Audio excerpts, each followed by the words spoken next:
All right, it's Steve back at Steve's Model Builds.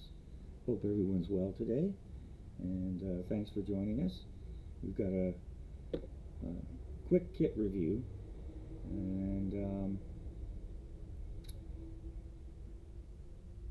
so we'll get right down to it. So this is a Tamiya 1700 O-Class destroyers.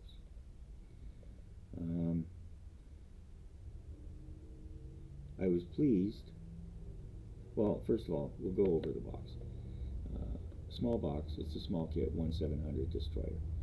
So it's just got the basic information here. On the side here, a couple of other kits you can buy. There's the Prince of Wales. I got that one. I'll be showing that one at some point. And the HMS Hood. A lot of Japanese here. Not much English. Okay. And that's on the back. Let's see there. Alright, so there was no outer plastic wrap. So we'll just open her up.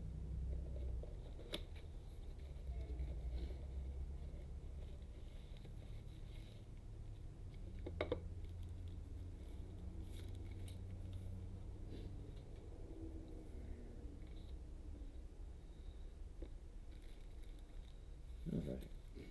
So one thing I was pleasantly surprised about is there's actually two destroyers in here. Both sprues are exactly the same, and I have the second sprue. I soaked it in warm soapy water to get ready for the build, and I'll have that for you shortly. Excuse my sniffles today, and again, I apologize about the audio if it's still not running right. I've done everything I can think of and even more. Anyways, so I do apologize. For me at home, I found if I use my earphones, that's the best way to listen. So I don't know if it's how the video is compressed when I upload it. I tried selecting the YouTube HD for when I upload. I thought it might be the VPN. Didn't do that. Didn't make any difference. So I really don't know what else to do. So I apologize for it, and but now it's not the microphone, because when I watch and listen on the VLC media player, the sound is perfect. So I just don't know what's going on. Anyways, so we'll take this out. Like I say, both of these sprues are exactly the same. It's the Waterline series, so it's a flat bottom. They haven't provided a weight here. I don't know why you'd really need it, but if you did, you could probably use some heavy-duty putty or something like that. Just plunk it on there. So, like I say, it's just the one sprue, and this here, this hasn't broken off. These are just the ejection pins, or the pins. So this hasn't broken off. You can see here, there's no place that this would have attached. So we've got the bottom of the ship, no keel. Here's the upper part of the ship, the bridge, conning tower, and all the guns. This particular kit was, excuse me, I have a bit of sniffles today. It was originally tooled in 1978 by a company called Green Max, Japanese company, and they're out of the model plastic kits business, except for N-scale model railroad stuff. They're still in business for that. So I guess they decided to consolidate it down to the model railroad, and sold off the molds. Sometime in the early 90s, it was sold off to a company called Pit Road. I think they're gone. And then in 1997, New parts were produced, as far as I can tell, with the same 1978 molds, and was done by Tamiya. There we go.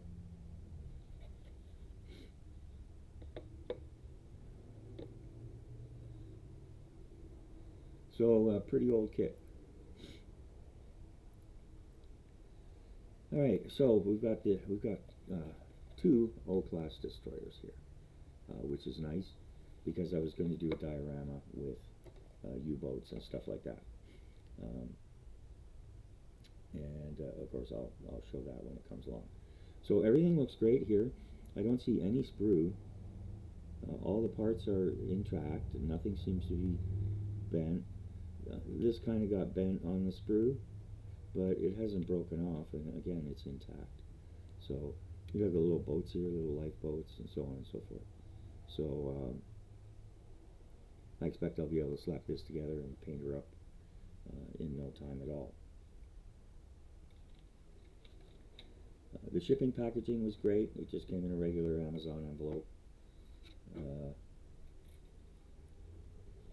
And there's no damage to the box. The box art's very nice. We've got the convoy ships in the background here, along with a nice profile of the ship itself. It says here printed in the, or sorry, made in the Philippines. It says. Right, so. Yeah, somewhere here. Anyways, yeah, made in the Philippines. So, not sure how old the kit is, but in any case, to me is usually pretty good, and from what I'm seeing, it's fine. Sprue looks fine. I think I'll take a quarter point off for the box,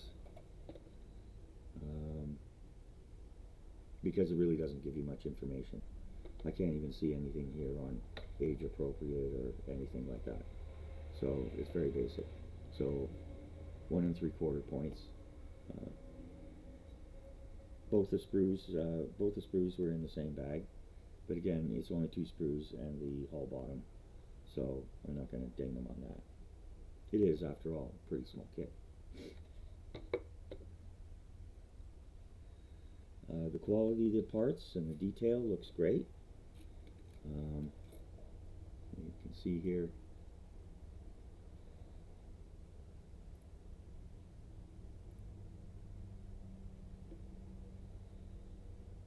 I don't know if you can. Anyways, the boats here, you can see the floorboards, and you'd be able to paint those up. You've got different kinds of guns. There were different versions. We'll get into that in a minute. And of course, this is the size of the hull. Excuse me. There's no warped or broken parts, so we're good there.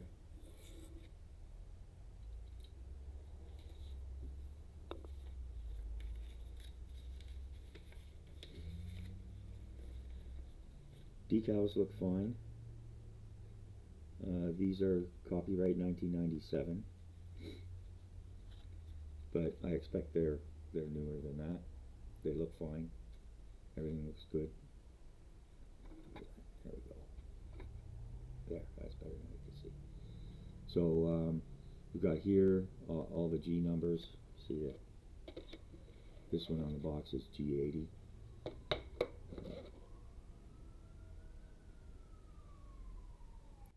Okay, so all of the O-class destroyers, their names started with O. So in this case, the G80 was the HMS Opportune.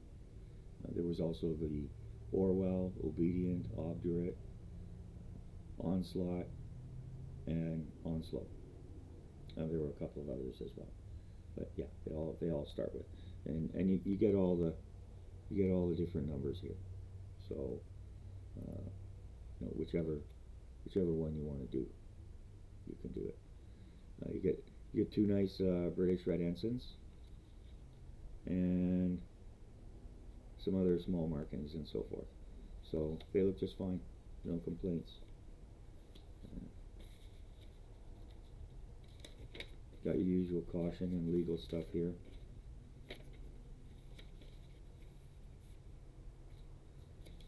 And now we get down to the instructions.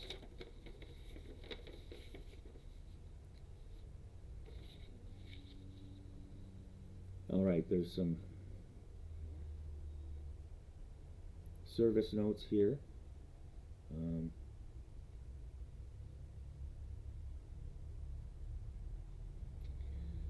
The O class, along with the P class, they were classes of destroyers of the British Royal Navy. They were ordered in 1939 and were the first ships in the war emergency program. They knew the war was coming, and so they were on a real scramble to get ready. They mostly served as convoy escorts in World War II, and later on some were subsequently converted to fast second-rate anti-submarine frigates in the 1950s.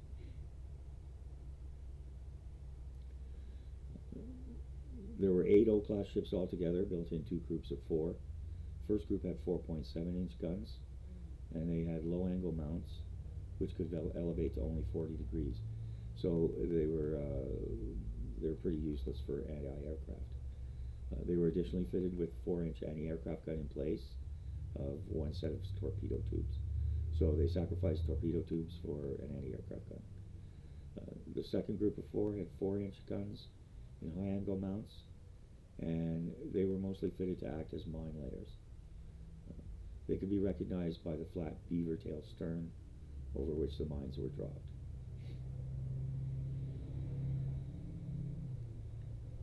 We don't see that here, so these are the earlier group of 4.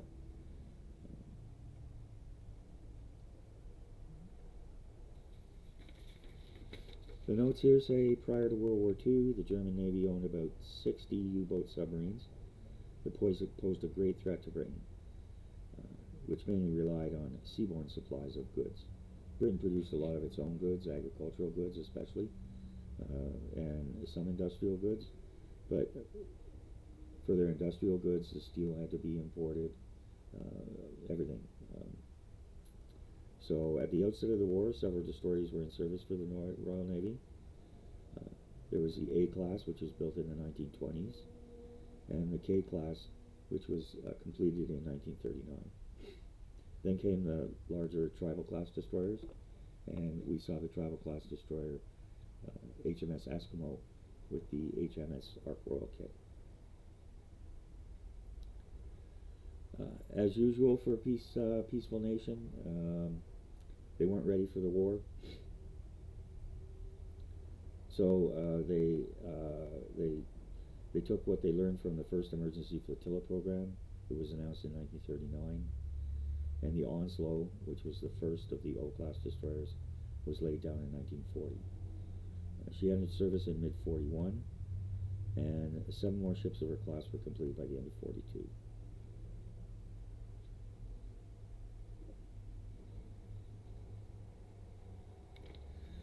They had a displacement of about 1,550 tons.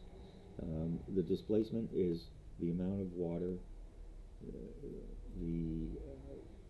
the ship pushes aside and the space that it occupies. So it's the amount of water that it displaces. If you've ever heard of Archimedes' principle, where he got in the bathtub and the bathtub overflowed because his body displaced the water over the edge.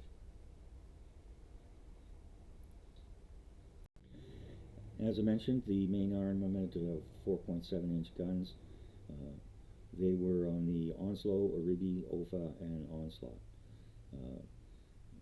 Later on, they added the 4-inch high-angle guns. Those were on the Opportune, the Obdurate, the Orwell, and the Obedient. These 4 were the ones modified for mine layers later on. The most illustrious achievement of the O-class destroyers was their battle in the Battle of the Barents Sea in December 1942. That was part of the Battle of the Atlantic. A large British convoy, JW-51B, was bound for Russia, escorted by 6 destroyers including Onslow, Oribe, Obedient, and Obdurate. The German forces stationed in Norway thought they'd be a good target, and they dispatched an extensive flotilla, really, including the battleship Lutzow, the heavy cruiser Hipper, and Z-class destroyers. After a severe exchange of fire, the Onslow and her flotilla held off the German unit by disabling Hipper and sinking one of the destroyers. And the Germans eventually retreated, and the convoy was saved.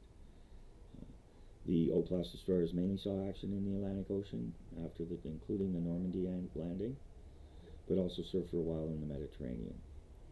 Although built in a very limited time and incorporating a rather plain performance, their contribution to the Royal Navy during World War II was of immeasurable importance. They kind of held the line and kept the supplies going through the Battle of the Atlantic when the German U-boats were sinking so much shipping. All 8 vessels of the O-class survived the war, and except for some that were transferred to the navies of Pakistan and Turkey, they remained long in service in the post-war fleet until the last ship, Orwell, finally retired from the Navy's inventory in 1962. So you get a good extensive history there. That's great. Full marks for that.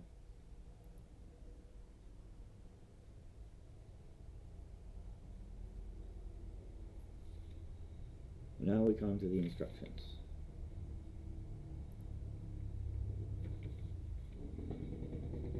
Single page. The usual cautions, sharp tools, sharp edges, all that kind of stuff. It's pretty straightforward.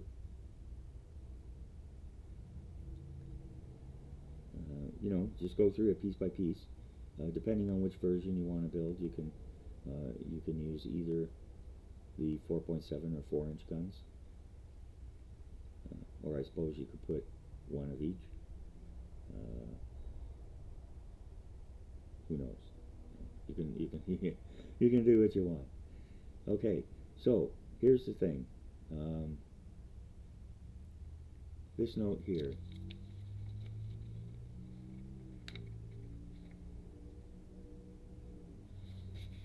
It says, refer to the box artwork for painting.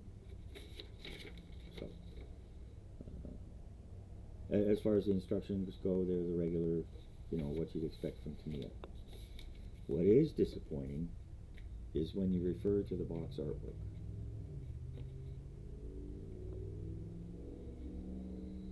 Where these little blue dots are, here, they all have the Tamiya paint designations beside them. X10, XF2, XF56, etc., etc. The only problem is,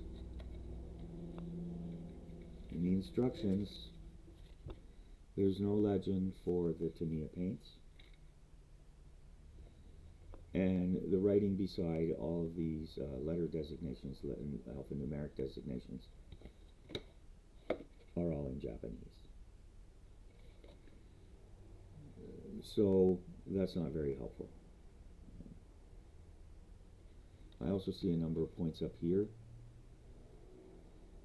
They've got blue dots and numbers beside them. But again, it's all in Japanese. Can't tell what it says or what it's for. I'll have to get one of my friends to help me with that. So that's very disappointing. But, part of the hobby is solving problems. So I went online. I got this from Sunward Hobbies. They're a pretty big hobby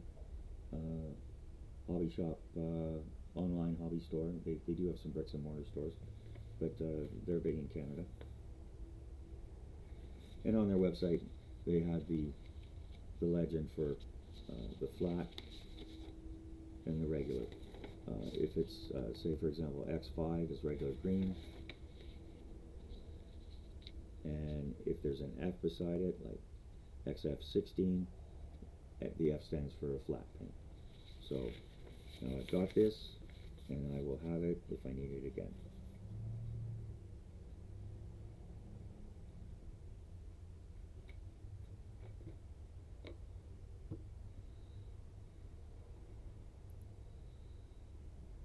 Alright, so now the rating.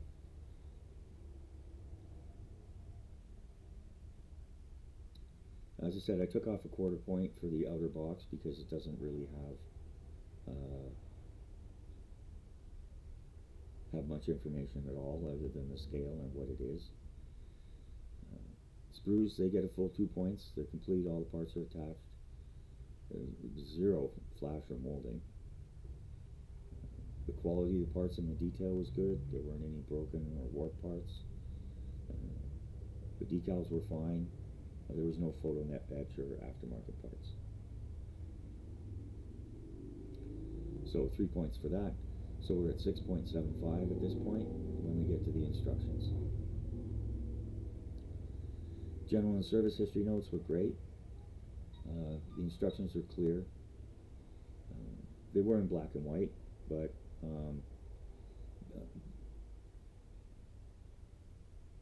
the big thing is, you know, with the paint, with the coloring.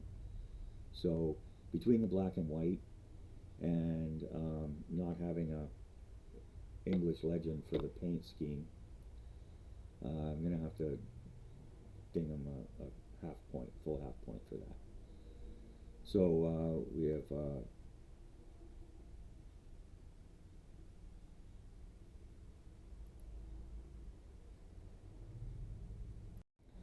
so that brings our rating to 9.25.